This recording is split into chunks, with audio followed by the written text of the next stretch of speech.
So సున్నం చెరువును కాపాడే కార్యక్రమంలో భాగంగా అయితే ఇక్కడ అక్రమ కట్టడాలను అయితే పోలీసులు కూల్చివేశారు. అయితే అక్రమ కట్టడాలను కూల్చివేయడాన్ని ఎవరు వ్యతిరేకించట్లేదు, కానీ సడన్ గా వచ్చి ఇట్లా కూల్చేయడం వల్ల తాము బయట పడాల్సి వస్తుంది, తమకు కనీసం రూమ్ కూడా దొరకడం లేదని చెప్పి కూడా చెప్తున్నారు. వారి సమానం అన్నమాట ఇవి.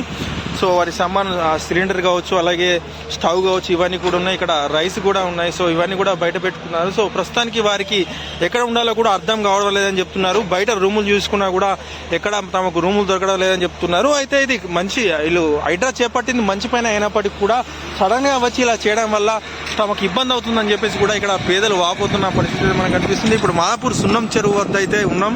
ఇది సున్నం చెరువు వద్ద పరిస్థితి. అయితే మాదాపూర్ సున్నం చెరువు వద్ద అయితే హైడ్రా కొన్ని కూల్చివేతలు చేపట్టింది. అంటే చెరువు బఫర్ జోన్ కావచ్చు, అలాగే ఎఫ్టీఎల్ జోన్లో ఇక్కడ ఉన్న కట్టలు అన్నింటినీ కూడా హైడ్రా కూల్చివేసింది. అలాగే దీనికి ఫెన్సింగ్ వేయడానికి కూడా ఇక్కడ లోకలియన్ సాయంతో అయితే చెరువు చుట్టూ అయితే అంటే కందకం తీసి అయితే ఇక్కడ గోడ అయితే నిర్మించున్నారు. ప్రహరీ కూడా ఇలా నిర్మించడం వల్ల చెరువు కబ్జా కాదని చెప్తున్నారు. సో ఏదేమైనప్పటికీ కూడా హైడ్రా అయితే దూసుకెళ్తుంది. ఎక్కడ కూడా అక్రమ కట్టడాలు ఉన్నా కూడా చర్యలు చేపడుతుంది. అయితే పేదవారిని టార్గెట్ గా చేస్తూ హైడ్రా ఇలాంటి చర్యలు చేపడుతుందని చెప్పేసి కూడా చాలా మంది అంటున్నారు. ఎందుకంటే ఉన్నవారు కబ్జా చేసి ఎన్నో కడితే బిల్డింగ్లు కొడితే వాటిని ముట్టుకొని హైడ్రా, కానీ పేదవారు గుడిసెలు వేసుకుంటే మాత్రం ఎందుకు సహించలేకపోతుందని కూడా చాలా మంది ప్రశ్నిస్తున్నారు. సో మీరు ఏమంటారు కామెంట్ సెక్షన్ లో చెప్పండి.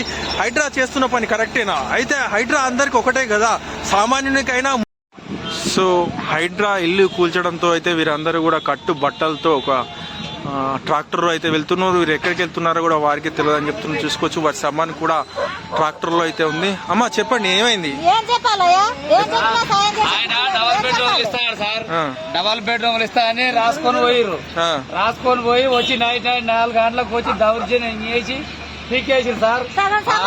ఏమన్నా కొట్టనీకి లారీ ఆడవాళ్ళని మొగలు కొడతాను కొట్టి మొత్తం రోడ్డు మీద దొరికారు సార్. ఇప్పుడు ఎక్కడికి వెళ్తారు మీరు? ఎక్కడికి వెళ్తున్నారు? లేదు సార్, స్థలం ఈయన ఉన్నాం.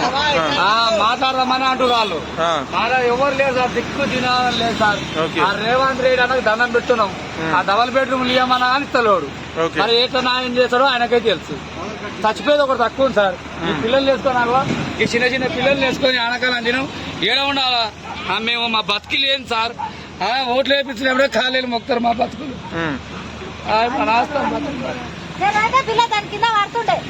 రేషన్ కార్డు ఉందా మీకు? రేషన్ కార్డు ఉండాలి ఇల్లు రావాలంటే.